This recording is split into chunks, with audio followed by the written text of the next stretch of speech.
అధ్యాయము మొదటి వచనం చదివినిపించండి. సామెతలు 28వ అధ్యాయము మొదటి వచనము చదివినిపించండి. ఎవడును తరమకుండానే దుష్టుడు పారిపోవును, నీతిమంతులు సింహము వలె ధైర్యముగా ఉండెదరు. దేవునికి స్తోత్రం. హల్లెలూయా, హల్లెలూయా. నీతిమంతులు సింహము వలె ధైర్యముగా నుందురు. అందరూ చెప్తాం, నీతిమంతులు. గట్టిగా చెప్పాలి, నీతిమంతులు సింహము వలె ధైర్యముగా నుందురు. హల్లెలూయా, హల్లెలూయా. మనం ఎవరము?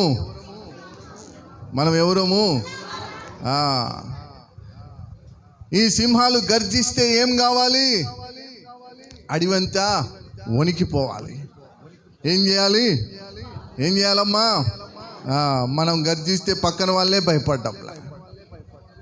దేవునికి స్తోత్రం. హల్లెలూయా, హల్లెలూయా. లోకంలో కూడా సింహాలు ఉన్నాయి. 3 సింహాలు ఉన్నాయి లోకంలో కూడా. పోలీసు వాళ్ళు 3 సింహాలు పెట్టుకొని ఉంటారు. ఏంటి ఆ సింహాలు? చట్టము, న్యాయము, ధర్మము. 4వ అతను పోలీస్. దేవునికి స్తోత్రం. హల్లెలూయా, హల్లెలూయా. ఆ పోలీసుని చూస్తే కూడా మనకు ఏమవుతుంది? భయం వస్తుంది. భయం వస్తుందా లేదా? చెప్పండి గట్టిగా. భయం అవుతుందా లేదా?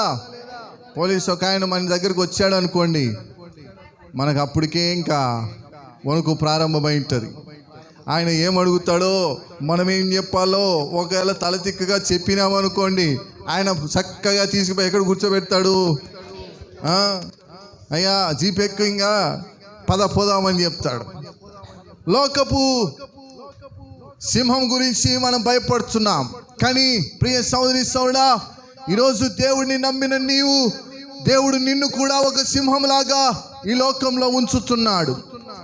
దేవుణ్ణి నమ్మిన సింహం మనము అధైర్యపడకూడదు. నీతిమంతులుగా ఏం చేస్తూ ఉండాలి? నీతిమంతులుగా దేవుని ఆశీర్వాదం పొందుకుంటా సింహంలాగా లోకాన్ని జయించేవారిగా ఉండాలని దేవుడు నీ పట్ల, నా పట్ల కోరుకుంటున్నాడు. మనం భయపడకూడదు. భయపడ్డాము అంటే మనం పాపం చేశామనే లెక్క. పాపం చేసిన వారు, తప్పు చేసిన వారు భయపడుతున్న రీతిగా నీవు కూడా కొన్ని విషయాల్లో భయపడుతున్నావు. దేవుడు నీ పాపాలన్నిటినీ క్షమిస్తాడు, నిన్ను నీతిమంతునిగా మారుస్తాడు. చదవండి, రోమీయులకు రాసిన పత్రిక 3వ అధ్యాయము 23వ వచనాన్ని చదివి వినిపించండి. త్వరగా చదవాలి. రోమీయులకు రాసిన పత్రిక 3వ అధ్యాయము 23వ వచనం. ఏ భేదము లేదు, అందరూ పాపం చేసి దేవుడు అనుగ్రహించు మహిమను పొందలేకపోతున్నారు. హల్లెలూయా. గట్టిగా స్తోత్రాలు చెల్లిస్తాం. హల్లెలూయా. ఏ భేదం లేదు. అందరూ ఏం చేశారు? పాపం చేశారు. చేశారా లేదా? పాపం చెప్పండి. అందరూ పాపం చేశారు. ప్రతిరోజు ఏదో ఒక పాపం మనం చేస్తున్నాం. పాపం చేస్తే ఏమవుతుంది? మనలో భయం వస్తుంది. సింహంలాగా ధైర్యంగా మనము ఉండలేం. నువ్వు ధైర్యంగా ఉండాలి అంటే, నువ్వు నీతిమంతుడిగా ఉండాలి అంటే, నువ్వు చేసిన తప్పులు, పాపాలు దేవుని సన్నిధిలో ఏం చేయాలి? ఒప్పుకోవాలి. హల్లెలూయా, హల్లెలూయా, హల్లెలూయా. ఆ పాపం మన జీవితంలో పోవాలి అంటే కల్వరిలో కాచిన రక్తాన్ని ఏం చేయబడాలి? మన మీద ప్రోక్షింపబడాలి. మన మీద ఏం చేయబడాలి? ప్రోక్షింపబడాలి. ఆ రక్తము మన మీద ప్రోక్షింపబడితే ఆ రక్తము ద్వారా మనకేం కలుగుతుందంటే పాప విమోచన కలుగుతుంది. మనం ధైర్యంగా ఉండాలంటే ఏం చేయాలి? పాపము చేయకూడదు. చెప్పండి, ఏం చేయకూడదు? ఈరోజు మన యొక్క అంశం ఏంటి అంటే సింహం. చెప్పండి గట్టిగా. మనం సింహం లాగా ఎట్లా ఉండాలి? ఎలా ఉండాలి? అబ్బా, దారిలో మనం నడుచుకుంటూ వస్తూ ఉంటే, అబ్బా సింహంలాగా నడుచుకుంటూ వస్తున్నాడయ్యా, అని చెప్పాలి. మనల్ని చూసి అదే పిల్లిలాగా వస్తున్నాడు అనకూడదు, పిల్లిలాగా వస్తున్నారు అనకూడదు. ఎట్లా రావాలి? మనము గర్జించే సింహాల్లాగా ఉండాలి. హల్లెలూయా, హల్లెలూయా. గర్జించే సింహాల్లాగా మనం ఉండాలి. ఈ లోకంలో దేవుడు మనల్ని అందుకే ఏర్పాటు చేసుకున్నాడు. కానీ మనం ఏం చేస్తున్నాం? పాపం చేసి నీతిమంతులుగా కాకుండా భయపడుతూ లోకంలో జీవించేస్తున్నాం. కానీ దేవుని నమ్మిన తర్వాత కూడా, దేవుని తెలుసుకున్న తర్వాత కూడా నీతిమంతులుగా సింహంలాగా బ్రతకలేకపోతున్నాం. ఈరోజు దేవుడు నీతో మాట్లాడుతూ ఉన్నాడు. నువ్వు సింహంలాగా బ్రతకాలని దేవుడు కోరుకుంటున్నాడు. హల్లెలూయా, హల్లెలూయా. ఎంతమంది సింహాల్లాగా బ్రతకాలని కోరుకుంటున్నారు? దేవునికి స్తోత్రం.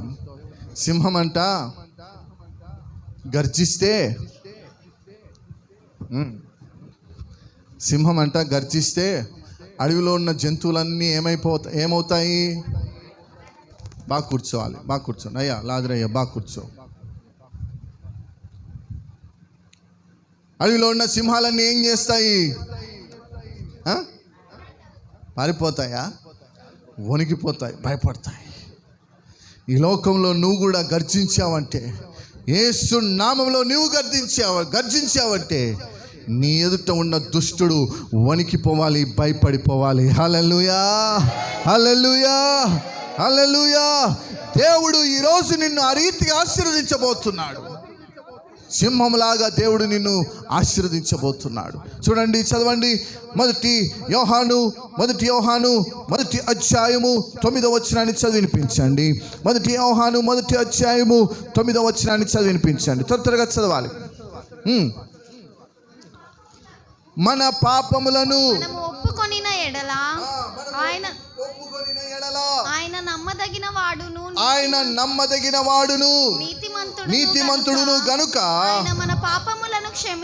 ఆయన మన పాపములను క్షమించి సమస్త దుర్నీతి నుండి మనలను పవిత్రులుగా చేయును. దేవునికి స్తోత్రం. హల్లెలూయా, హల్లెలూయా.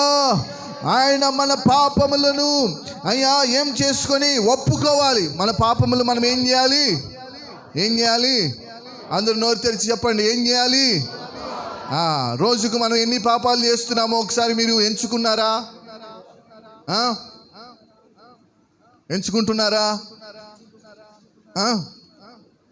అబద్ధం ఆడడం ఒక పాపం, చెడు చూపు చూడడం ఒక పాపం, చెడు ఆలోచనలు రావడం ఒక పాపం, దేవునికి ప్రార్థన చేయకపోవడము పాపము, ఆజ్ఞ అతిక్రమించడము పాపము.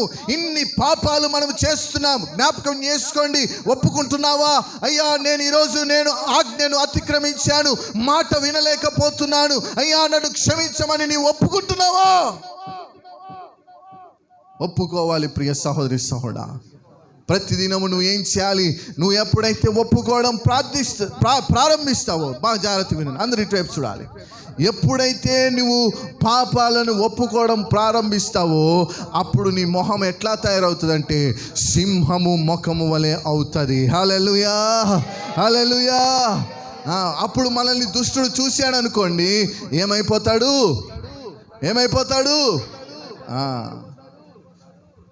లేదు అనుకోండి, మన మొహం కూడా ఎట్లా అయిపోతుంది? దుష్టుని ముఖం లాగానే అయిపోతుంది. ఏమైపోతుంది? మరి ఒప్పుకుంటున్నారా? ఒప్పుకోవాలి. ఈరోజు దేవుడు నీతో మాట్లాడుతున్నాడు. నువ్వు ఒప్పుకుంటేనే నేను నిన్ను సింహంలాగా చేస్తానని దేవుడు చెప్తున్నాడు. హల్లెలూయా, హల్లెలూయా. 2 చేతులు పైకెత్తి గట్టిగా దేవునికి స్తోత్రాలు చెల్లిస్తాము. హల్లెలూయా. 1 యోహాను 1వ అధ్యాయము 7వ వచనం చదివినిపించండి. అయితే ఆయన వెలుగులోనున్న ప్రకారము మనమును వెలుగులో నడిచిన ఎడల మనము అన్యోన్య సహవాసము గల వారమై ఉందుము. అప్పుడు ఆయన కుమారుడైన యేసు రక్తము ప్రతి పాపము నుండి మనలను పవిత్రులుగా చేయును. దేవునికి స్తోత్రం. హల్లెలూయా. ఎట్లా చేస్తుంది? యేసు రక్తం మనల్ని పవిత్రంగా చేస్తుంది. ఎట్లా చేస్తుంది? చెప్పండి అందరూ, యేసు రక్తము. చెప్పాలి గట్టిగా, యేసు రక్తము నన్ను పవిత్రునిగా చేయును. ఆమేన్, హల్లెలూయా.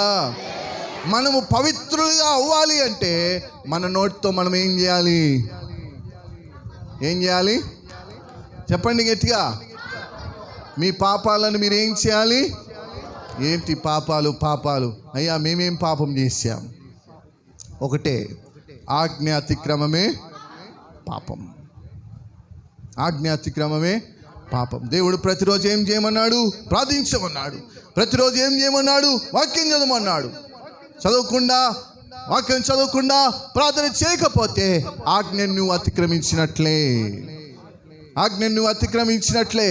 అందుకే ఏం చేయాలంటే ప్రతిదినము నువ్వు పవిత్రులగినట్లుగా, నువ్వు సింహంలాగా అవ్వాలి అంటే నీ పాపాలన్నిటిని నువ్వు ఏం చేయాలి? ఒప్పుకోవాలి. దేవునికి స్తోత్రం. హల్లెలూయా, హల్లెలూయా. యేసు ప్రభు ఈ లోకంలోకి మన కోసం వచ్చాడు. వచ్చిన యేసు ప్రభు ఏం చేశాడు? సింహంలాగా బ్రతికాడు. యేసు ఈ లోకంలో సింహంలాగా బ్రతికాడు. ఆయన మీద నిందలు వేసినా, ఆయనను అవమానపరిచినా, ఆయనను ఇబ్బంది చేసినా, ఆయన కొరడా దెబ్బలతో కొట్టినా కానీ ఆయన ఏం చేశాడు?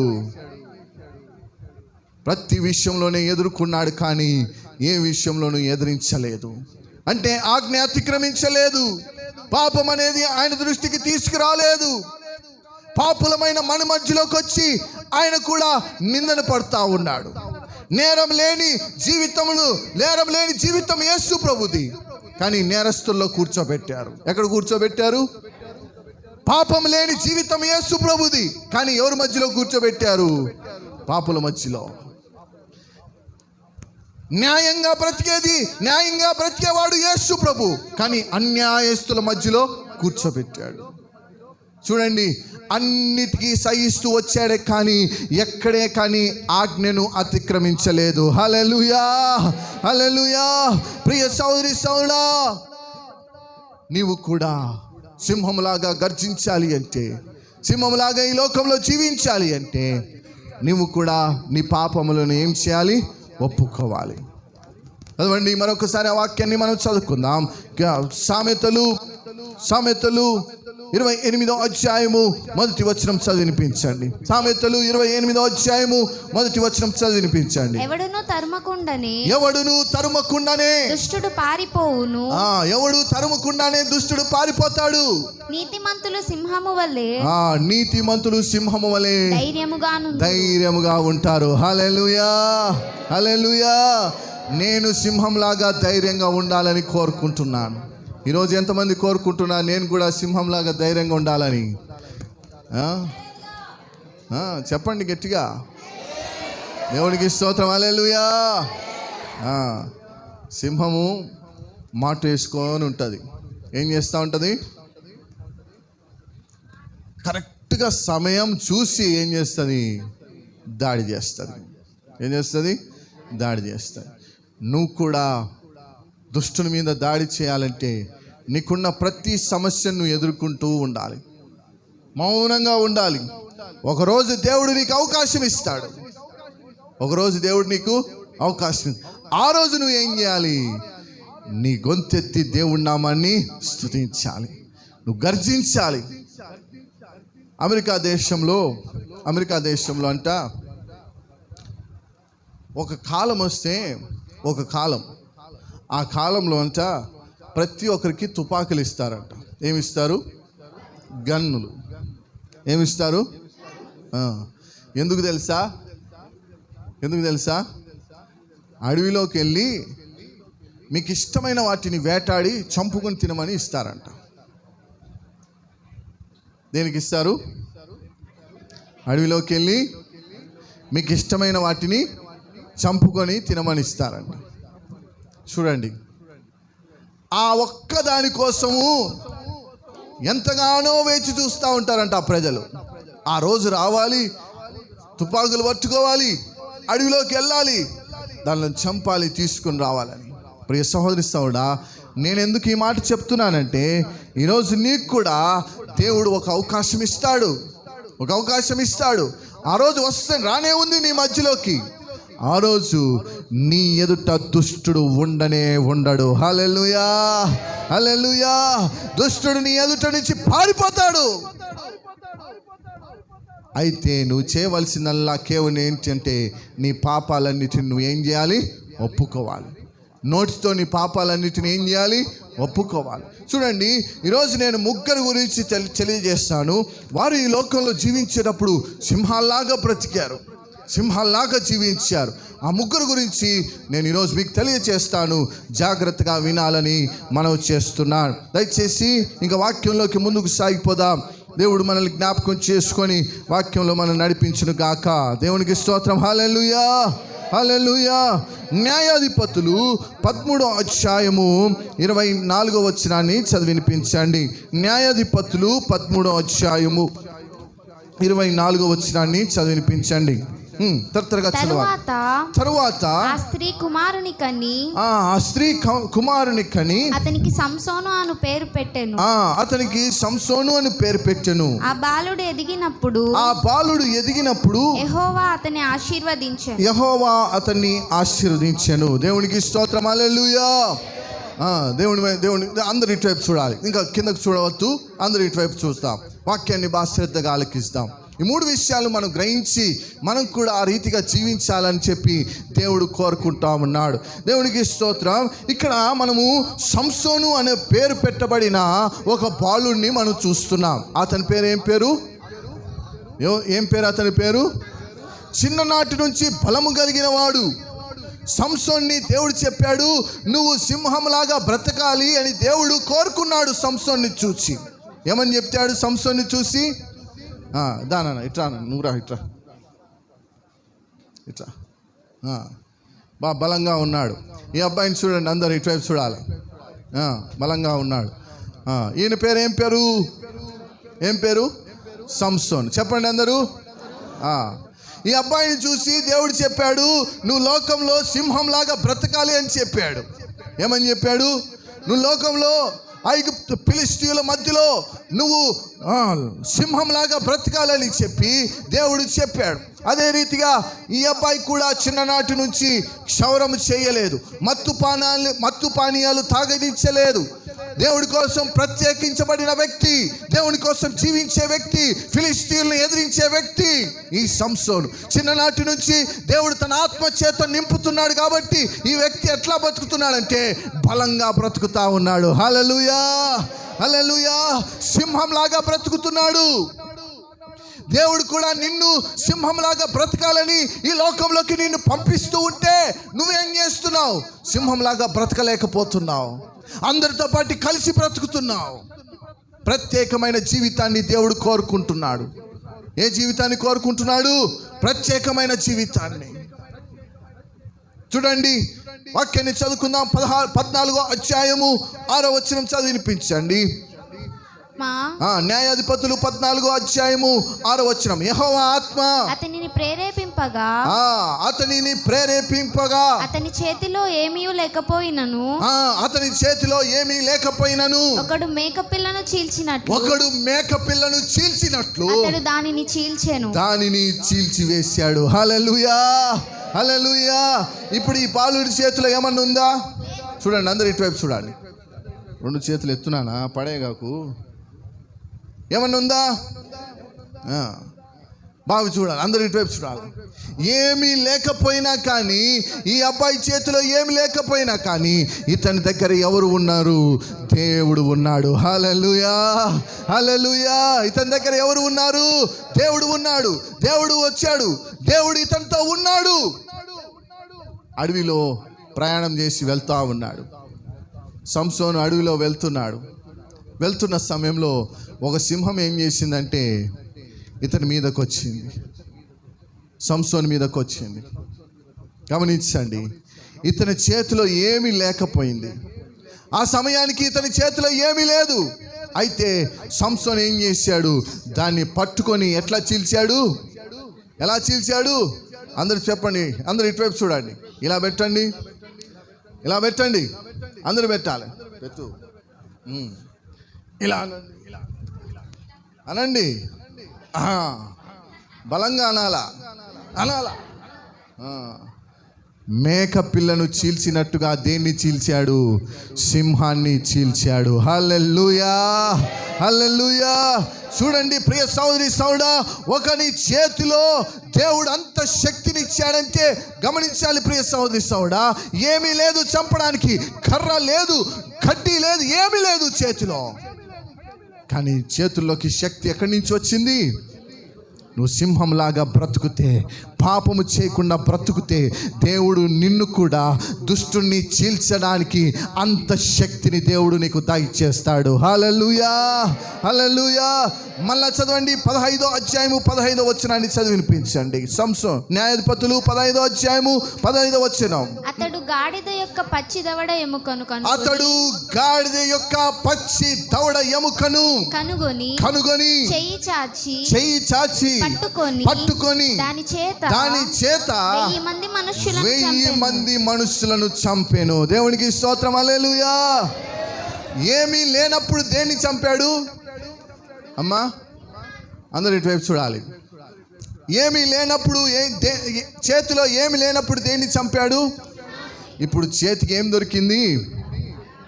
ఇది పట్టుకో. ఏం దొరికింది ఇప్పుడు? నానా మాట్లాడద్దు. గాడిద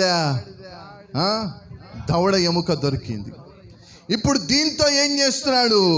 ఫిలిస్తీన్లు అతన్ని ఎదుర్కోవడానికి వస్తే, అతన్ని పట్టుకోవడానికి వస్తే 1000 మందిని చంపుతూ ఉన్నాడు. హల్లెలూయా, హల్లెలూయా. సింహాన్ని చంపడానికి కారణం, దాని తర్వాత 1000 మంది ఫిలిస్తీన్లు చంపడానికి కారణం ఏంటో తెలుసా? ఇతనిలో ఏమీ లేదు, పాపం లేదు.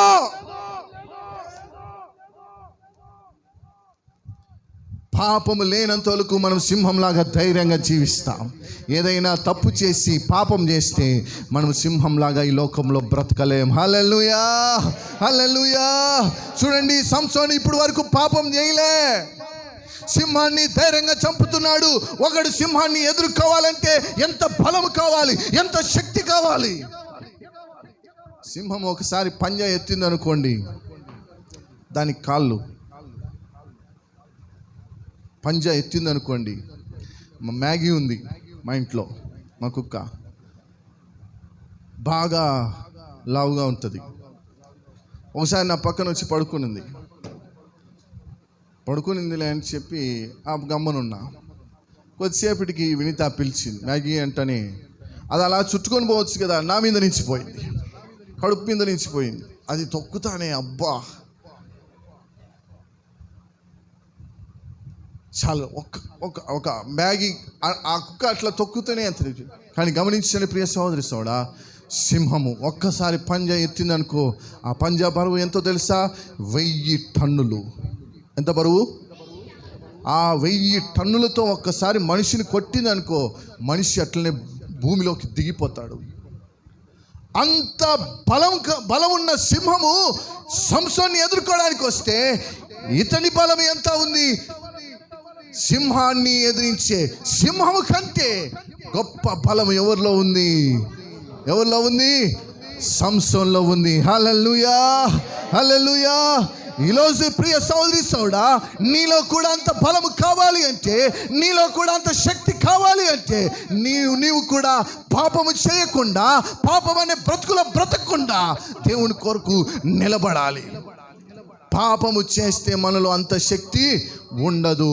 పాపము చేయకుండా దేవుని కోసం నిలబడితే ఈ లోకంలో ఉన్న సింహాన్ని ఎదిరించడానికి దేవుడు నీకు శక్తిని దయచేస్తాడు. హల్లెలూయా, హల్లెలూయా. చూడండి, మొదటిగా ఆయన సింహాన్ని ఎదిరించాడు. రెండవదిగా ఫిలిస్తీయులు 1000 మంది దండెత్తి వస్తూ ఉంటే ఒక పచ్చి గాడిద ఎముక తీసుకొని దాంతో ఎంతమందిని చంపాడు? ఎంతమందిని చంపాడు? ఎంతమందిని చంపాడయ్యా? అమ్మా, ఎంతమందిని చంపాడు? ఇప్పుడు వరకు అతను పాపం చేయలేదు. ఏం చేయలేదు? సంసోను ఫిలిస్తీయులు తరుముతుంటే అలా అలా అలా వెళ్ళి ఒక స్త్రీ ఒళ్ళో పడిపోయాడు. ఒక స్త్రీ ఒళ్ళో పడిపోయాడు. ఇప్పుడు ఈయన హృదయంలో ఏముంది? ఇతను కాదు, సంసోను. ఈయన హృదయంలో ఏముంది? ఏముందమ్మా? చెప్పండి గట్టిగా. ప్రియ సహోదరి సహోదరా, దేవుని దృష్టిలో నువ్వు పాపం చేయకుండా జీవించాలని ప్రతిరోజు దేవుడు ఏం చెప్తున్నాడు? నువ్వు ఒప్పుకో అని చెప్తున్నాడు, క్షమించమని అడుగు అని చెప్తున్నాడు. నువ్వు అడుగుతూ ఉన్నావు. ప్రియ సహోదరి సహోదరా, ఈ లోకంలో ప్రతి ఒక్కరు ఏ భేదము లేదు, ప్రతి ఒక్కరు పాపం చేశారు. ప్రతి ఒక్కరు ఏం చేస్తున్నారు? పాపం చేస్తున్నారు. వాక్యం శ్రద్ధగా వింటున్నాం, అందరూ ఇటువైపు చూడాలి. వాక్యం శ్రద్ధగా వింటున్నాం, కానీ ఇంటికి వెళ్ళి పాపం చేస్తున్నాం. ఆజ్ఞ అతిక్రమించి పాపం చేస్తున్నాం. టీవీ చూసి పాపం చేస్తున్నాం, సీరియళ్ళు చూసి పాపం చేస్తున్నాం, చెడు మాటలాడి పాపం చేస్తున్నాం, చెడు తలంపులతో పాపం చేస్తున్నాం. నువ్వు ఒప్పుకుంటున్నావా? నువ్వు ఒప్పుకుంటున్నావా? దేవునికి స్తోత్రం. హల్లెలూయా, హల్లెలూయా. నువ్వు ఒప్పుకోవాలి. చూడండి, 16వ అధ్యాయము 28వ వచనాన్ని చదువుకుందాం. 16వ అధ్యాయము 28వ వచనం. అప్పుడు సంసోను యెహోవా ప్రభువా దయచేసి ఈ ఒక్కసారి మాత్రమే నన్ను బలపరచుము. నా రెండు కన్నుల నిమిత్తము ఫిలిష్తీయులను ఒక్కమారే దండించి పగ తీర్చుకొనమని యెహోవాకు మొరపెట్టెను. దేవునికి స్తోత్రం. హల్లెలూయా. అందరూ ఇటువైపు చూడాలి. సింహంలాగా బ్రతకమని దేవుడు నిన్ను లోకంలోకి పంపిస్తే నువ్వు బతకకుండా పాపములో పడిపోతున్నావు. అయినా దేవుడు నిన్ను మాటి మాటికి జ్ఞాపకం చేసుకుంటున్నాడు. సంసోను కూడా ఎక్కడ పడిపోయాడు? చెప్పండి. దేంట్లో పడిపోయాడు? పాపంలో పడిపోక ముందు ఏమేం చేశాడు సంసోను? ఏం చేశాడు? గట్టిగా చెప్పండి. సింహాన్ని చంపాడు. 1000 మంది మనుషులను, ఫిలిష్తీయులను ఒక్క గాడిద దవడ ఎముకతో 1000 మందిని చంపాడు. పాపంలో పడిపోయాడు. ఎప్పుడైతే పాపంలో పడిపోయాడో, నువ్వు లేచి ఇక్కడ కూర్చున్నా. ఏం మనోహర్, ఎప్పుడైతే సంసోను పాపంలో పడిపోయాడో అప్పుడు ఏం జరిగిందో తెలుసా? అతని తల వెంట్రుకలు తీసేశారు, మత్తు పానీయాన్ని తాగించారు. దలైలా అంటుంది, సంసోను లే, ఫిలిష్తీయులు వచ్చారంటే లేచి తన వెంట్రుకలు ఎదిరించబోయాడు. కానీ వెంట్రుకలన్నీ ఏమైపోయాయి?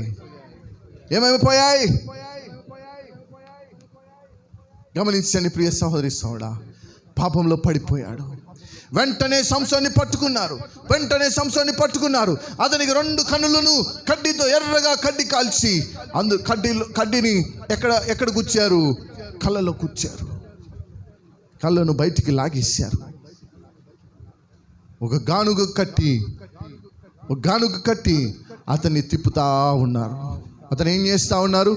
తిప్పుతా ఉన్నారు. ప్రియ సహోదరి సహోదరా, పాపం చేసిన వెంటనే ఎంత దౌర్భాగ్యమైన స్థితిలో పడిపోయాడో సంసోను నువ్వు గ్రహించాలి. హల్లెలూయా, హల్లెలూయా, హల్లెలూయా. ప్రతిరోజు నేను చక్కగా జీవిస్తున్నాను, దేవునికి ప్రార్థన చేయకపోయినా పర్వాలేదు, వాక్యం వినకపోయినా పర్వాలేదు, దేవుని దాసుని మాట వినకపోయినా పర్వాలేదు, ఎలాగోలాగా నేను లోకంలో జీవిస్తాను, చివరాఖరికి పరలోక రాజ్యముకి చేరుతాను అనుకుంటే అది వట్టి మాటే. ప్రతిరోజు నువ్వు ఏం చేయాలి? ఒప్పుకోవాలి. నీ హృదయము పవిత్రపరచబడాలి. అప్పుడే ఈ లోకంలో నువ్వు సింహంలాగా బ్రతకగలుగుతావు. హల్లెలూయా, హల్లెలూయా, హల్లెలూయా. సంసోను అంటున్నాడు, ఈ ఒక్క మారే ప్రభువా, ఈ ఒక్క మారే నన్ను జ్ఞాపకం చేసుకోమని దేవుణ్ణి బ్రతిమలాడుతున్నాడు. దేవుణ్ణి ఏం చేస్తున్నాడు? పాపం చేయనంత వరకు ఎక్కడికైనా ధైర్యంగా వెళ్ళిపోయేవాడు. ఎందుకంటే సంసోనులో ఎవరి శక్తి ఉందమ్మా? అయ్యా, నీలో ఎవరి శక్తి ఉంది? దేవుని శక్తి ఉందా? పాపము చేయనంత వరకు సంసోను ఎక్కడికైనా వెళ్ళిపోయేవాడు. సింహాన్ని చీల్చి చంపేశాడు. ఫిలిష్తీయులు ఎదురుగా వస్తే వాళ్ళని చంపేశాడు. ఎన్ని కార్యాలు చేశాడు. ఇప్పుడు ఏం చేస్తున్నాడు? పాపములో పడిపోయిన తర్వాత ఇప్పుడు ఏమంటున్నాడు? దయచేసి నన్ను ఒక్కసారి జ్ఞాపకం చేసుకొని బ్రతిమలాడుతున్నాడు. గమనించారా? పాపము చేయకముందు ఎలా ఉన్నాడు, పాపం చేసిన తర్వాత ఎలా ఉంటున్నాడో అది కూడా నువ్వు జ్ఞాపకం చేసుకోవాలి. సింహంలాగా దేవుడు నిన్ను బ్రతకమని చెప్తే నువ్వేం చేస్తున్నావు? లోకంలో పడిపోయి, లోకాశల్లో పడిపోయి దేవునికి దూరం అయిపోతున్నావు. నిన్ను బట్టి దేవుడు ఎంత బాధపడుతున్నాడో జ్ఞాపకం చేసుకోవాలి. హల్లెలూయా, హల్లెలూయా. చివరి ఆఖరిగా అడుగుతున్నాడు, నన్ను ఈ ఒక్కసారి జ్ఞాపకం చేసుకో అని చెప్పి దేవుడిని అడిగితే దేవుడు ఏం చేశాడు? మనుషులు కాదు కదా దేవుడు జ్ఞాపకం చేసుకోవడానికి. దేవుడు దయాపూర్ణుడు, దేవుడు కనికరపూర్ణుడు కాబట్టి దేవుడు ఏం చేశాడు? సంసోను, మళ్ళా నేను నిన్ను జ్ఞాపకం చేసుకుంటున్నానని చెప్పి సంసోన్కి తిరిగి మళ్ళా దేవుడు ఏమని అనుగ్రహించాడు? బలాన్ని ఇచ్చాడు. ఈరోజు నువ్వు జ్ఞాపకం చేసుకో. నువ్వు ఎన్నిసార్లు తప్పిపోతే దేవుడు ఎన్నిసార్లు నిన్ను క్షమిస్తున్నాడో జ్ఞాపకం చేసుకోవాలి. ఎన్నిసార్లు నిన్ను జ్ఞాపకం చేసుకుంటున్నాడో ఈరోజు నువ్వు కూడా అర్థం చేసుకో. ఇంకొద్ది రోజులు పోతే కూర్చున్నాను, ఇంకొద్ది రోజులు పోతే క్షమించే దినాలు ఉండవు, బ్రతిమలాడే దినాలు ఉండవు. అయ్యా అమ్మా అని బ్రతిమలాడే దినాలు ఉండవు. దినాలు గడిచిపోతున్నాయి. దినాలు ఏమైపోతున్నాయి? గడిచిపోతున్నాయి. ఈ దినాల్లో నువ్వేం చేయాలి? సింహంలాగా బ్రతకాలి అంటే నీ పాపములను నువ్వు ఒప్పుకోవాలి. హల్లెలూయా, హల్లెలూయా. రెండు చేతులు పైకెత్తి దేవునికి స్తోత్రాలు చెల్లిస్తాము. హల్లెలూయా, హల్లెలూయా. సంసోన్ని దేవుడు జ్ఞాపకం చేసుకుంటున్నాడు. సింహంలాగా బ్రతకమంటే లోకంలో పడిపోయాడు. అమ్మ ఆమెను బాగా కూర్చోమని చెప్పండి. లోకంలో పడిపోయాడు. ప్రియ సహోదరి సహోడా, నువ్వు లోకంలో పడిపోకుండా నువ్వు ఎలా బ్రతకాలి? అమ్మ మనం ఎలా బ్రతకాలి? సింహంలాగా బ్రతకాలి. హల్లెలూయా, హల్లెలూయా. పులిని చూసి నక్క వాత పెట్టుకున్నదంట. ఏం చేసింది? పులిని చూసి అయ్యా ఎక్కడికి పోయి ప్రార్థన చేసినా బాగైపోతా ఉంది, నేను కూడా ప్రార్థన చేస్తే బాగైపోవాలని వాతలు పెట్టుకున్నారంట. ఏం పెట్టుకున్నారు? అయితాయా కార్యాలు? అయితాయా? ఏమయ్యా అయితాయా కార్యాలు? వాత పెట్టుకోకూడదు మనం. నేను కూడా సింహంలాగా అవ్వాలని చెప్పి ఎవరిని అడగాలి? ఎవరిని అడగాలి? సింహాన్ని చూసి అందరూ భయపడతా ఉన్నారు, నన్ను చూసి కూడా భయపడాలని చెప్పి నక్క ఏం చేసింది? ఏం పెట్టుకునేది? అలాంటి మనుషులు ఉన్నారు మన మధ్యలో. వాతలు పెట్టుకోవకండి, మీకే నొప్పి. దేవునికి స్తోత్రం. హల్లెలూయా, హల్లెలూయా. మొదటిగా సంసోను గురించి మనం తెలుసుకున్నాం. రెండవదిగా మనం చూస్తాము ఆదికాండము 49వ అధ్యాయము. త్వరగా బైబిల్ గ్రంథం ఉన్న వారందరూ తెరవాలి. ఆదికాండము 49వ అధ్యాయము 22వ వచనాన్ని చదివి వినిపించండి. యోసేపు ఫలించెడి కొమ్మ, ఊట యొద్ద ఫలించెడి కొమ్మ, దాని రెమ్మలు గోడ మీదకి ఎక్కి వ్యాపించును. దేవునికి స్తోత్రం. హల్లెలూయా. రెండవది ఫలించేలాగా ఉండమని, ఫలించే సింహంలాగా ఉండమని యోసేపు గురించి చెప్తున్నాడు దేవుడు. దేవుడు ఏమని చెప్పాడు? నువ్వు ఫలించడి సింహంలాగా బ్రతుకు. సంసోన్ని చూసి దేవుడు ఏం చెప్పాడు? నువ్వు సింహంలాగా బలంగా బ్రతుకు అని చెప్పాడు. అందరు ఇటువైపు చూడాలి. సింహంలాగా నువ్వు సంసోను బలంగా బ్రతుకని చెప్పాడు. రెండవదిగా యోసేపుని చూసి నువ్వు ఫలించడి కొమ్మగా బ్రతుకని చెప్పి యోసేపుని గురించి చెప్పాడు. ఇతను కూడా ఒక సింహం. ఈ సింహము ఏ రీతిగా ఎదుర్కొనిందో మనం తెలుసుకుందాం ఈరోజు. హల్లెలూయా, హల్లెలూయా. దేవునికి స్తోత్రం. ప్రియ సహోదరి సోదరుడా, చూడండి, ఈ సింహాన్ని దేవుడు ఏం చేశాడంటే నువ్వు కూడా ఫలించమని చెప్పాడు. ఏం చేయమన్నాడు? ఫలించమన్నాడు. ఏం చేయమన్నాడు? అయితే యోసేపు ఎక్కడ ఉంటే అక్కడ ఆశీర్వాదం వస్తూ ఉంది. ఏం వస్తూ ఉంది? మీరు కూడా టక్ టక్ అని నేను అడిగినప్పుడు చెప్తా ఉండండి. యోసేపు ఎక్కడ ఉంటే అక్కడ ఏం కలుగుతూ ఉంది? ఆశీర్వాదం. అయితే బాగా గమనించండి, ఈ ఆశీర్వాదం వస్తుంటే దుష్టుడు అనుకున్నాడు ఈయన ఎక్కడ ఉంటే అక్కడ ఆశీర్వాదం వస్తుంది, సింహంలాగా ఈయన బాగా ఫలిస్తూ ఉన్నాడు. అయితే ఈ ఆశీర్వాదం రాకుండా చేయాలంటే ఏదో ఒక ఆటంకాన్ని నేను కలగ చేయాలని దుష్టుడు అనుకున్నాడు. ఎవరు అనుకున్నారు? గట్టిగా చెప్పాలి. ఎవరు అనుకున్నారు? యోసేపు ఎక్కడ ఉంటే అక్కడ ఏమొస్తా ఉంది? మన కళ్ళు కూడా, చాలామంది కళ్ళు ఎట్లా ఉంటాయంటే బాగుంటే చూస్తా ఊరుకునే వాళ్ళు కాదు. ఆ కళ్ళు భయంకరమైన కళ్ళు. ఆ కళ్ళు ఎటువంటి కళ్ళు? భయంకరమైన కళ్ళు. ఒకడు బాగా ఆశీర్వాదకరంగా ఉన్నాడు అంటే ఈ కళ్ళు ఏం చేస్తాయి?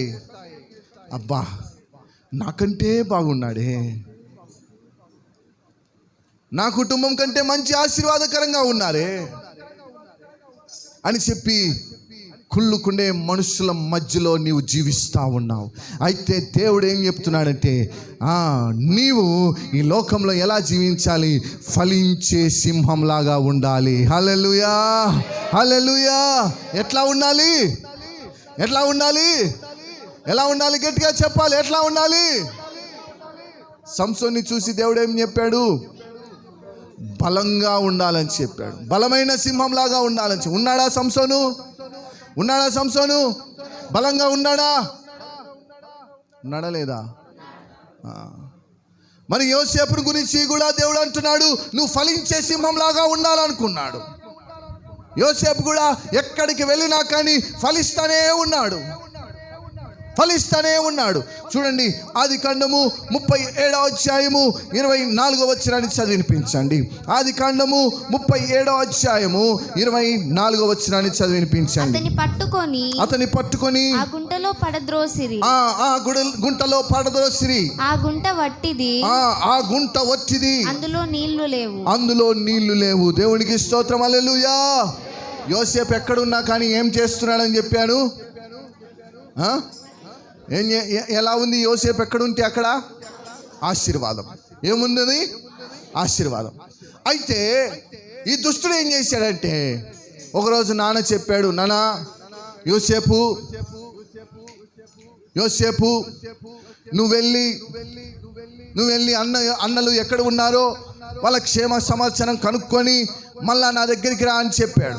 ఈ యోసేపు ఎట్లాంటి వాడంటే, నువ్వు రా నాన్న ఇట్లా. ఈ యోసేపు ఎట్లాంటి వాడంటే అబద్ధాలు ఆడేవాడు కాదు. ఈ యోసేపు ఎట్లాంటి వాడు చెప్పండి? ఉన్నది ఉన్నట్టుగా, దీన్ని ఏమంటారు? ఉన్నది ఉన్నట్టుగా చెప్పేటోడు. అందుకని నాన్నకు బాగా ఇష్టం. ఈ యోసేపు అంటే నాన్నకు బాగా ఇష్టం. ఈ నాన్న ఏం చేసేవాడు? విచిత్రమైన అంగీలు గుట్టించేవాడు, వీనిపైన తెగ ప్రేమ చూపించేవాడు. వాళ్ళ అన్నలందరి మధ్యలో వాళ్ళ అన్నలందరికీ కాలిపోతూ ఉండేది. అరే, మాకంటే బాగా చూసుకుంటున్నాడు వీడిని, మాకంటే బాగా వానికి వస్త్రాలు కుట్టిస్తున్నాడు, మాకంటే బాగా వానికి అన్నీ పెడుతున్నాడు, వాడు కూడా బాగా బలంగా బొద్దుగా ఉన్నాడు అని యోసేపు గురించి అన్నలు ఏమనుకున్నారంటే చెడు ఆలోచన చేశారు. ఒకరోజు అన్నలకి నాన్న చెప్పాడు, యోసేపు పోయి అన్నలు ఎలా ఉన్నారో చూసి రాపో, క్షేమ సంవత్సరం తెలుసుకొని రాపో అని చెప్తే ఈ తమ్ముడైన యోసేపు బయలుదేరాడు. చేతిలో వాళ్ళ అన్నలకి మంచి ఆహారం చేసి ఇచ్చాడు. వాళ్ళ అన్నల కోసం వెతుక్కుంటూ వచ్చాడు.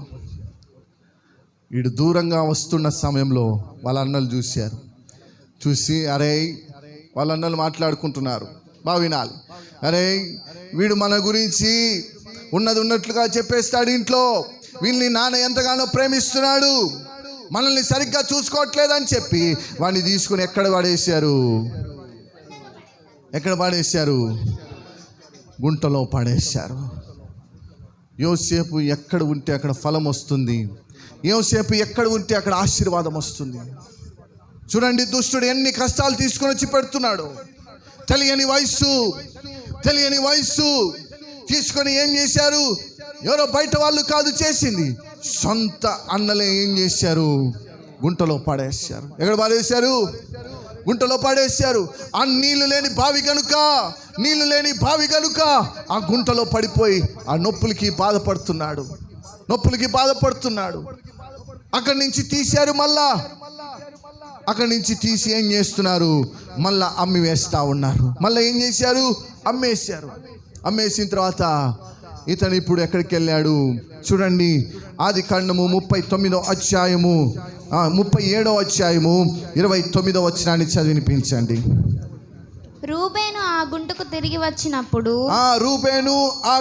తిరిగి వచ్చినప్పుడు యోసేపు గుంటలో లేకపోగా అతడు తన బట్టలు చింపుకొని తన సహోదరుల యొద్దకు తిరిగి వెళ్ళి, చిన్నవాడు లేడే, అయ్యో నేను ఎక్కడికి పోదుననగా వారు యోసేపు అంగీని తీసుకొని ఒక మేకపిల్లను చంపి దాని రక్తములో ఆ అంగీ ముంచి ఆ విచిత్రమైన నిలువటంగిని పంపగా వారు తండ్రి యొద్దకు దానిని తెచ్చి, ఇది మాకు దొరికెను, ఇది నీ కుమారుని అంగీ అవునో కాదో గుర్తుపట్టుమని చెప్పిరి. దేవునికి స్తోత్రం. హల్లెలూయా, హల్లెలూయా. ఇతన్ని ఏం చేశారు? అమ్మేశారు. ఇప్పుడు ఏం చేశారయ్యా? ఏం చేశారమ్మా? అమ్మేశారు. తెలియని వయసులో ఇతన్ని అమ్మేశారు. పాపం అమ్మేసినా కానీ సింహంలాగా బతికేవాడు కదా, అయినా కానీ ఓర్చుకున్నాడు. అక్కడికి వెళ్ళాడు. ఇప్పుడు అక్కడికి వెళ్ళిన తర్వాత అక్కడ కూడా ఒక విచిత్రమైన సంభాషణ, ఒక విచిత్రమైన పరిస్థితులు ఎదురవుతున్నాయి. ఇతడు ఊహించని పరిస్థితులు ఇతనికి ఎదురవుతున్నాయి. ఒక చిన్నవాడికి లోకం తెలిసి తెలియని పరిస్థితిలో ఉన్నవాడికి విచిత్రమైన పరిస్థితులు ఎదురవుతుంటే వాడు తట్టుకోగలుగుతాడా? చెప్పండి అమ్మా, అయ్యా చెప్పండి, తట్టుకోగలుగుతాడా? గమనించండి ప్రియ సహోదరి సహోదరుడా, యోసేపు తట్టుకుంటున్నాడంటే ఇతనిలో ఎవరు ఉన్నారు? దేవుడు ఉన్నాడు. హల్లెలూయా. సింహం లాంటి బలాన్ని ఎవరిచ్చారు? దేవుడిచ్చాడు. హల్లెలూయా, హల్లెలూయా. ప్రియ సహోదరి సహోదరుడా, ఆ గుంటలో పడేసినప్పుడు, ఆ గుంటలోంచి తీసినప్పుడు శరీరానికి గాయాలయ్యాయి. ఆహారం లేదు, తినడానికి తిండి లేదు, త్రాగడానికి నీళ్లు కూడా లేవు. మనం జాలి పడతాం పిల్లలు అన్నం తినలేదంటే జాలి పడతాం. కానీ యోసేపు పాపం అలమటించిపోతున్నాడు. కానీ ప్రియ సహోదరి సహోదరుడా, అయితే యోసేపు శారీరకంగా బలహీనమైనప్పటికీ ఆత్మలో ఎవరిని బట్టి ఆనందిస్తున్నాడు? దేవుని బట్టి ఆనందిస్తున్నాడు. హల్లెలూయా, హల్లెలూయా. 39వ అధ్యాయము 7వ వచనాన్ని చదువుకుందాం. అటు తర్వాత అతని యజమానుని భార్య, ఇక్కడ పోతిఫర్ ఇంట్లో ఉంటున్నాడు. అన్నలు అమ్మేస్తే ఇక్కడ కొట్టుకొని ఎక్కడికి వచ్చారు? పోతిఫర్ ఇంటికి వచ్చాడు. అనుకున్నాడు కదా యోసేపు, అందరి వైపు చూడాలి అనుకున్నాడు కదా, అబ్బా ఇప్పుడు మంచి గృహంలో దేవుడు నన్ను పెట్టాడు, పోతిఫర్ ఇంట్లో పెట్టాడు, చక్కగా ఆహారం దొరుకుతుంది, ఇంకా దేవునికి ప్రార్థన చేసుకోవడానికి సమయం కూడా దొరుకుతుందని సంతోషపడ్డాడు. అయితే చూడండి, అక్కడ కూడా ఆశీర్వాదం. యోసేపు ఎక్కడ ఉంటే అక్కడ ఏం జరుగుతూ ఉంది? ఆశీర్వాదం దొరుకుతూ ఉంది. వెంటనే ఏం చేశాడు? దుష్టుడు అక్కడ కూడా ఆటంకపరిచాడు. ప్రియ సహోదరి సహోదరుడా, నువ్వు ఎక్కడ ఉన్నా సరే దుష్టుడు నిన్ను ఆటంకపరచాలని చూస్తాడు. అయితే నువ్వేమి చేయాలి? దేవుని పట్ల అధైర్యం పడకుండా బలంగా ఉండాలని దేవుడు కోరుకుంటున్నాడు. హల్లెలూయా, హల్లెలూయా. చూడండి, ఆ పోతిఫర్ భార్య ఏం చేస్తా ఉందో 39వ అధ్యాయం 7వ వచనం చదువుకుందాం. అటు తర్వాత అతని యజమానుని భార్య యోసేపు మీద కన్ను వేసి తనతో శయనించమని చెప్పాను. అయితే అతడు ఒప్పక. నా యజమానుడు, చూడండి అతని హృదయం ఎట్లాంటిదో చూడండి. అవకాశం వస్తే పాపం చేసే రోజులు ఇవి. అవునమ్మా, అవునా కాదా? చెప్పండి అందరూ. అవకాశం దొరికితే పాపం చేసే రోజులు ఈ రోజుల్లో ఉన్నాం. కానీ యోసేపు ఏం చేస్తున్నాడో చూడండి. అయ్యా నువ్వు నాతో పాపం చేయంటే ఆ యోసేపు అంటున్నాడు, అయ్యా అమ్మా, పోతీఫరు ఇంట్లో ఉన్న వాటి అన్నిటి మీద నాకు అధికారం ఇచ్చాడు, కానీ నీ మీద మాత్రం నాకు అధికారం లేదు. హల్లెలూయా, హల్లెలూయా. సింహంగా బ్రతకాలనుకున్నాడు, దేవుని కొరకు రోషంగా బ్రతకాలనుకున్నాడు. నువ్వు ఎట్లా బ్రతకాలనుకుంటున్నావు? నువ్వు ఎలా బ్రతకాలనుకుంటున్నావు? ఇక్కడ ఉన్నంతసేపు వాక్యం వింటున్నావు, ఇంటికి వెళ్ళిన తర్వాత మళ్ళా పాత జీవితమే. సింహంలాగా ఉండాలని దేవుడు కోరుకుంటే, లేదు నేను పాపంలోనే బ్రతుకుతానని మళ్ళా నువ్వు లోకంలోకి వెళ్ళిపోతున్నావు. ఈరోజు నుంచి నువ్వు ఎలా బ్రతకాలి? సింహంలాగా బ్రతకాలి. హల్లెలూయా, హల్లెలూయా. చూడండి 39వ అధ్యాయము 23వ వచనాన్ని చదివి వినిపించండి. యెహోవా అతనికి తోడయుండెను గనుక. ఒక్క నిమిషం అమ్మా. ఇక్కడ పాపం చేయమని చెప్పి అందరు ఇటువైపు చూడాలి. ఇక్కడ పాపం చేయమని చెప్తే ఈయన నేను పాపం చేయనని చెప్పాడు. వెంటనే ఆ పోతీఫరు భార్య యోసేపును పట్టుకొని ఇతడు నన్ను అవమానపరిచాడని చెప్తే పోతీఫరు అతన్ని ఎక్కడ వేయించాడు? చెరసాల్లో వేయించాడు. ఒకటి అన్నలు అమ్మేశారు, చాలా బాధపడ్డాడు. రెండవదిగా పోతీఫరు భార్య అవమానపరిచింది, అక్కడ బాధపడ్డాడు, ఓర్చుకున్నాడు. మూడవదిగా చెరసాల్లో వేశారు. ఏం చేశారు? చెరసాల్లో వేశారు. అక్కడ కూడా బాధపడుతున్నాడు. అయ్యో ప్రభువా, ఏంటి నేను సింహంలాగా బ్రతకాలి అనుకుంటే ఇన్ని సమస్యలు ఎదుర్కోవాలా? ఇన్ని పరిస్థితులు ఎదుర్కోవాలా? లోకం ఇంత భయంకరమైనదా అని చెప్పి బాధపడుతున్నాడు. అయితే దేవుడు సమయం కోసం ఎదురు చూస్తూ ఉన్నాడు. చూడండి ఆదికాండము 41వ అధ్యాయము 40వ వచనం చూడండి. ఇక్కడ సింహానికి, ఈ యోసేపు సింహానికి ద్వారాలు తెరవబడ్డాయి. దేవునికి స్తోత్రం, హల్లెలూయా. అందరం 2 చేతుల పైకెత్తి దేవునికి స్తోత్రాలు చెల్లిస్తాం. హల్లెలూయా. ఇక్కడ ద్వారాలు తెరవబడ్డాయి. చూడండి 41వ అధ్యాయము 40వ వచనం చదివినిపించండి. నీవు నా ఇంటికి అధికారివై ఉండవలెను. నా ప్రజలందరూ నీకు విధేయులై ఉందురు. సింహాసనం విషయంలో మాత్రమే నేను నీకంటే పైవాడని కానీ యోసేపుతో చెప్పాను. హల్లెలూయా, హల్లెలూయా. యోసేపును చూసి రాజు అంటున్నాడు, అయ్యా యోసేపు, అందరూ ఇటువైపు చూడాలి. అయ్యా యోసేపు, నీలాంటి జ్ఞానవంతులు మా దేశంలో లేరయ్యా, లేరు. నువ్వు మాకు అవసరమయ్యా. ఇంతవరకు నీ అన్నలు నిన్ను అమ్మేసిన, ఇంతవరకు పోతీఫరు భార్య నిన్ను అవమానపరిచిన, చెరసాల్లో నీకు అవమానం కలిగిన, ఇప్పుడు నువ్వు మాకు అవసరమయ్యా, అంటున్నాడు కదా ఫరో. రాజు అంటున్నాడు, నేను నీకంటే ఒక్క మెట్టే ఎక్కువ, నేను నీకు రాజును మాత్రమే, నువ్వు మాత్రం మా దేశంలో ఉన్న అందరికీ అధికారివి అని చెప్పాడు. దేవునికి స్తోత్రం, హల్లెలూయా, హల్లెలూయా. మాటేసుకొని ఉన్నాడు యోసేపు. ఏం చేస్తున్నాడు? మాటేసుకొని ఉన్నాడు, అవకాశం కోసం చూస్తూ ఉన్నాడు. వచ్చింది అవకాశం. నీకు ఒకరోజు అవకాశం వస్తుంది. నువ్వు అన్నిటికీ సహించాలి, అన్ని అవమానాలను నువ్వు భరించాలి. సహించాడు యోసేపు. ఒక్కరోజు దేవుని ఆశీర్వాదం వచ్చింది. ఏకంగా యోసేపు ఏమైపోయాడు? అధికారి అయిపోయాడు. దేవునికి స్తోత్రం, హల్లెలూయా, హల్లెలూయా. దేవుడు నిన్ను కూడా సింహంలాగా బ్రతకాలని కోరుకుంటున్నాడు. ఇప్పుడు ఈ సింహం ఎక్కడ కూర్చునింది? సింహాసనంలో కూర్చునింది. ఎక్కడ కూర్చున్నది ఇప్పుడు? ఎక్కడ ఉండింది ఈ సింహాసనము? ఈ సింహం ఎక్కడ ఉండింది? ఒకసారి గుంటలో ఉండింది. పోతీఫరు భార్య దగ్గర అవమానంలో ఉండింది, చెరసాల్లో ఉన్నది. ఇప్పుడు ఎక్కడ ఉన్నది? ఇప్పుడు ఎవరైనా తాకగలుగుతారా? ఇప్పుడు ఎవరైనా రాగలుగుతారా? ప్రియ సహోదరి సోదరుడా, జ్ఞాపకం చేసుకో, నిన్ను కూడా ఒకరోజు సింహాసనం మీద కూర్చుని పెట్టే దేవుడు నీకు కూడా అవకాశాన్ని ఇస్తాడు. ఆ రోజు వరకు నువ్వు అన్నిటినీ సహించేవాడిగా ఉండాలి. హల్లెలూయా, హల్లెలూయా, హల్లెలూయా.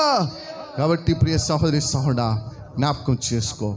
మొదటిగా సంసోనును బలంగా ఉండు అని చెప్పి సింహంలాగా బలంగా ఉండని చెప్పాడు. రెండవదిగా ఫలించే సింహంలాగా ఉండని యోసేపు గురించి చెప్పాడు. చివరాఖరిగా మూడవదిగా దానియేలు 6వ అధ్యాయము 10వ వచనాన్ని చదివినిపించండి. దానియేలు 6వ అధ్యాయము 10వ వచనాన్ని చదివినిపించండి. ఇట్టి శాసనము సంతకము చేయబడనని దానియేలు తెలుసుకొనినను అతడు తన ఇంటికి వెళ్ళి యథాప్రకారముగా అనుదినము ముమ్మారు మోకాళ్ళుని తన ఇంటి పైగది కిటికీలు యెరూషలేము తట్టునకు తెరవబడి ఉండగా తన దేవునికి ప్రార్థన చేయుచు ఆయనను స్తుతించుచు వచ్చెను. దేవునికి స్తోత్రం. హల్లెలూయా. ఇది ప్రార్థించే సింహం. ఇది ఏ సింహము? సంసోను ఏ సింహము? యోసేపు ఏ సింహము? కొంతమంది నోరు తెరవకుండా ఉన్నారు. యోసేపు ఏ సింహము? దానియేలు ఏ సింహము? ఏ సింహము?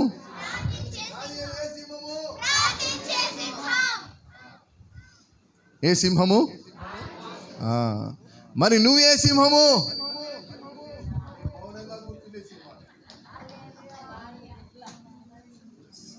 ఏ సింహము? నేను మౌనంగా కూర్చునే సింహం ఎక్కడైనా మౌనంగా కూర్చుంటుందా? కానీ నేను కూర్చుంటానయ్యా. మనం ఎట్లా ఉండాలి? గర్జించే సింహాల్లాగా ఉండాలి. హల్లెలూయా, హల్లెలూయా. మనం ఏ సింహాలము? ఏం పెద్దన్నా చెప్పు, ఏ సింహం మనము? ఇంటికి పోయి అనేరు, ఇంటికి పోయి గర్జించే సింహాలు. కొంతమంది రాత్రిపూట్ల గర్జిస్తూ ఉంటారు. ఒకరోజు నేను మా పెద్దనాన్న వాళ్ళ ఇంటికి వెళ్ళాను. నేను చాలా రోజుల తర్వాత వచ్చానని చెప్పి నన్ను వాళ్ళ మధ్యలో పడుకోబెట్టుకున్నారు. పెద్దోడు వచ్చాడని చెప్పి నన్ను మధ్యలో పడుకోబెట్టుకున్నాను. యువతల మా పెద్దనాన్న, యువతల మా పెద్దమ్మ పండుకున్నాను. సరే, కొద్దిసేపు అయింది, రాత్రి 10 అయింది. ఇంకా అందరు నిద్రపోతున్నారు, నేను కొద్దిసేపటికి ఒక పక్క నుంచి ఉర్రని వస్తాను. ఇది ఆగిపోతే ఇటుపక్క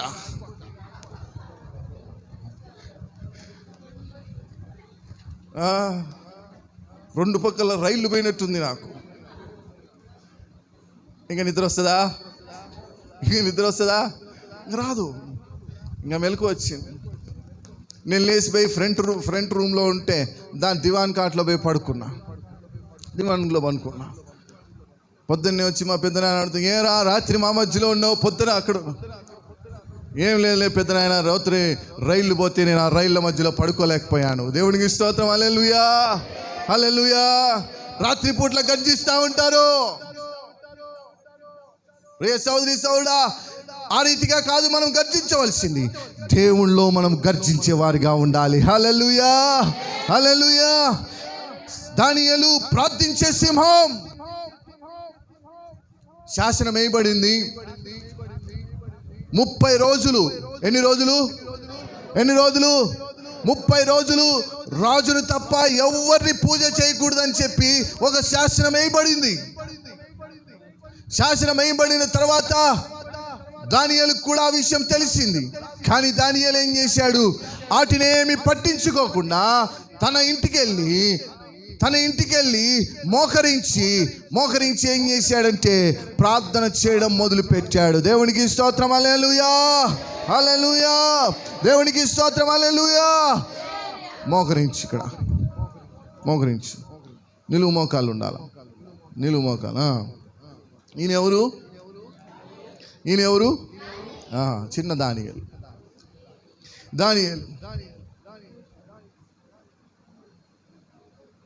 శాసనం ఏం చేయబడింది? 30 రోజులు రాజును తప్ప ఎవరిని స్తుతించకూడదు.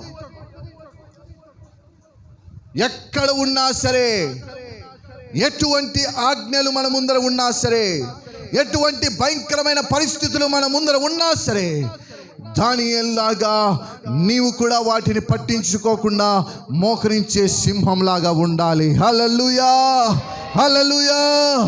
నీవు సింహంలాగా బ్రతకాలి. దానియేలుతో చెప్తున్నారు, అయ్యా నువ్వు ప్రార్థన చేస్తే నువ్వు సింహపు బోన్లో పడిపోతావు, నిన్ను సింహాలు చంపేస్తాయి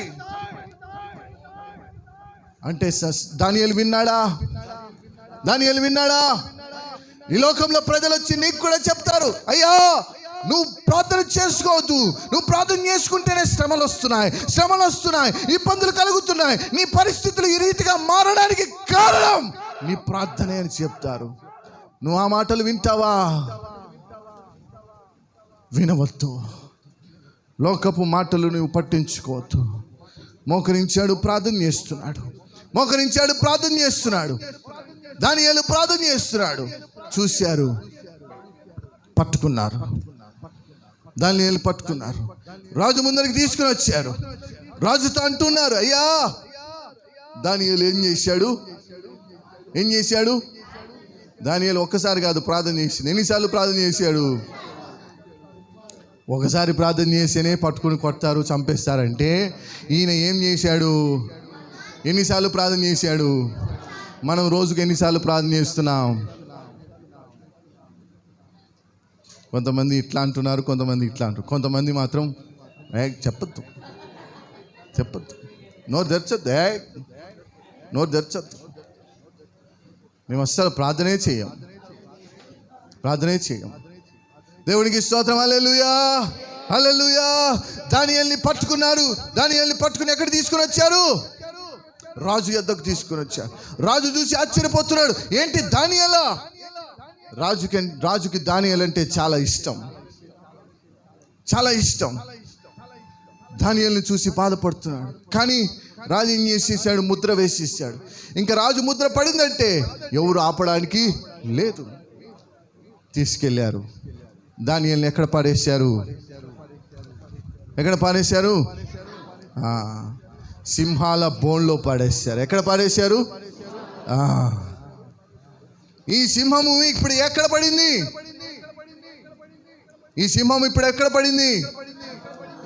ఎక్కడ పడింది?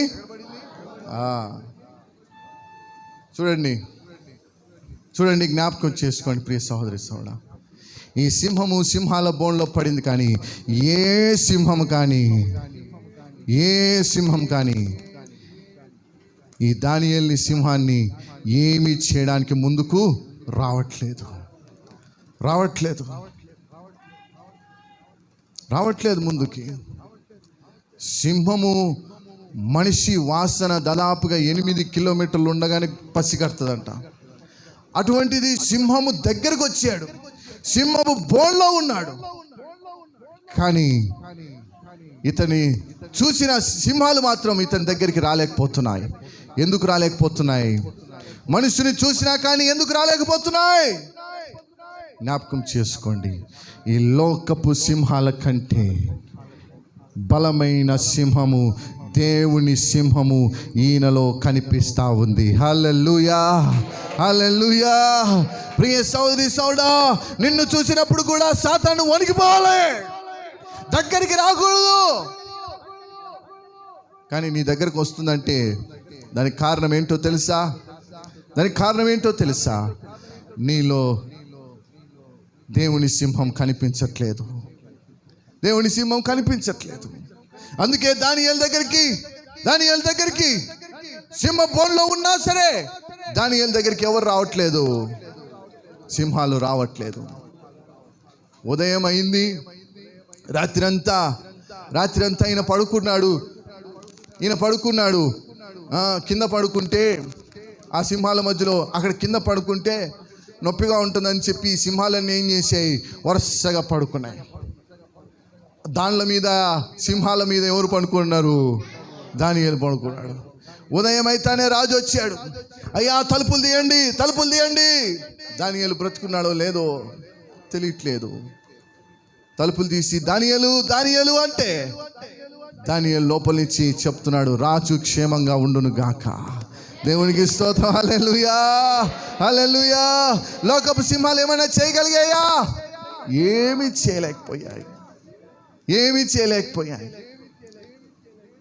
అంతే. రాజు ఏం చేశాడు? ఆ శాసనాన్ని తీసివేశాడు. ఎవరైతే ఇతను బంధింపబడ్డానికి, ఇతను సింహపు బోన్లో వేయబడ్డానికి కారణమయ్యారో వాళ్ళని తీసుకుపోయి ఏం చేశారు? ఆ సింహపు బోన్లో వేశారు. వేసిన వెంటనే కొన్ని క్షణాల్లోకే వేయబడిన వారందరూ ఎముకలతో సహా పిండి పిండి అయిపోయారు. దేవునికి స్తోత్రం. హల్లెలూయా, హల్లెలూయా. దానియేలుతో ఎవరు ఉన్నారు? ప్రార్థించే సింహం, ప్రార్థించే సింహం. మరి నువ్వే సింహము? బలమైన సింహమువా? ఫలించే సింహానివా? ప్రార్థించే సింహానివా? చెప్పండి. ఏ సింహాని? కూర్చో. ఏ సింహానివి నువ్వు? దానియేలు 6వ అధ్యాయము 16వ వచనాన్ని చదివినిపించండి. దానియేలు గ్రంథము 6వ అధ్యాయము 16వ వచనాన్ని చదివినిపించండి. బంట్రౌతులు దానియేలును పట్టుకొని పోయి సింహముల గుహలో పడద్రోయగా రాజు నీవు అనుదినము తప్పక సేవించుచున్న నీ దేవుడే నిన్ను రక్షించునని రక్షించును గాని దానియేలుతో చెప్పాను. దేవునికి స్తోత్రం. హల్లెలూయా. నేను రాజుగా నేనేం చేయలేను, కానీ నీ దేవుడు నిన్ను రక్షిస్తాడు. అన్యులు చెప్తున్నారు, ఏమని చెప్తున్నారు? నీ దేవుడు నిన్ను రక్షిస్తాడు. కానీ దేవుళ్ళో ఉన్న మనం మాత్రం వెంటనే రోగం వస్తే ఎక్కడ కనిపిస్తున్నాం? ఎంత ఖర్చైనా పెట్టాలి, పర్వాలేదయ్యా. మళ్ళీ హాస్పిటల్లో పోయి చెప్తారు, అయ్యా ఎంత బిల్ అయినా పర్వాలే. దేవుని మందిరానికి అయితే పోం, కానీ ఎక్కడికి పోతాము? ఒక అన్యుడు చెప్తున్నాడు, అయ్యా నేను నిన్ను ఏం చేయలేకపోవచ్చు, నీ దేవుడు మాత్రం నిన్ను రక్షిస్తాడయ్యా. అంటే రాజుకి ఎంత నమ్మకం ఉందో చూడండి దానియేలు మీద. మరి నీకు ఆ నమ్మకం ఉంటుందా? వాక్యము వినేటప్పుడు అబ్బా ఎంత బాగా వింటామో. ఇంటికి పోయి నాకు తెలుస్తుంది పరిస్థితి ఒక్కొక్కరిది.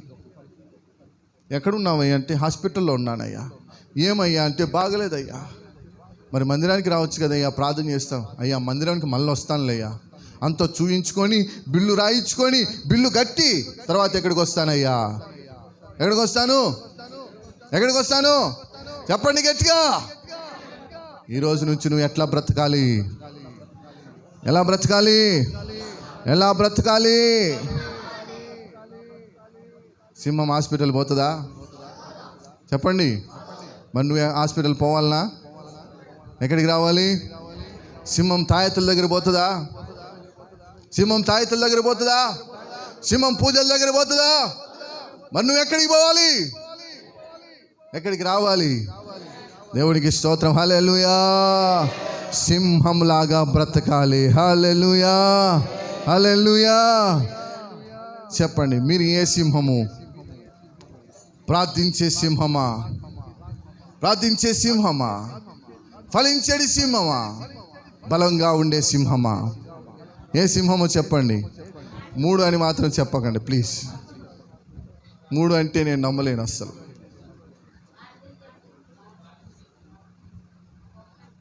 చెప్పండి, ఏ సింహం మీరు? ఈరోజు చెప్తేనే కానీ నేను మిమ్మల్ని ఇంటికి పోనీయను. ఏ సింహం మీరు? ప్రార్థించే సింహం. హల్లెలూయా. దేవునికి స్తోత్రం. హల్లెలూయా. దేవునికి స్తోత్రం. ఒకటి ప్రార్థన చేయండి. అయ్యా బలమైన సింహంలాగా, ఈ లోకంలో ఫలించే సింహంలాగా ఏ సమస్య వచ్చినా ప్రార్థించే సింహంలాగా మూడిటిని కలిగి ఉండే కృపను దయచేయండి అని ప్రార్థన చేయాలి. హల్లెలూయా, హల్లెలూయా. దేవుడు జ్ఞాపకం చేసుకుంటాడు. మనము లోకంలో వాళ్ళ మాది బ్రతకడానికి వీలు లేదు. సింహాలుగా దేవుడు ప్రత్యేకించాడు మనల్ని, ప్రత్యేకించబడిన నీవు లోకంలో పడిపోతున్నావు. ఆ రీతిగా పడిపోకూడదని దేవుడు కోరుకుంటున్నాడు. మోకరించండి, ప్రార్థన చేసుకుందాం. మోకరించండి, కళ్ళు మూసుకునండి. అందరూ కళ్ళు మూసుకోవాలి. ప్రతి ఒక్కరు మోకరించాలి. అందరూ కళ్ళు మూసుకొని చెప్తాము, యేసయ్యా. చెప్పండి, అందరు నోరు తెరిచి చెప్పండి, యేసయ్యా. అయ్యా, నేను ప్రార్థించే సింహంలాగా ఉండాలి. అయ్యా, నేను ఫలించే సింహంలాగా ఉండాలి. అయ్యా ప్రభువా, స్తోత్రం నాయన. అయ్యా, నేను బలమైన సింహంలాగా ఉండాలి తండ్రి, బలమైన సింహంలాగా ఉండాలి ప్రభువా. కృపతో జ్ఞాపకం చేసుకోండి ప్రభువా. హల్లెలూయా. యేసయ్యా, స్తోత్రం. హల్లెలూయా.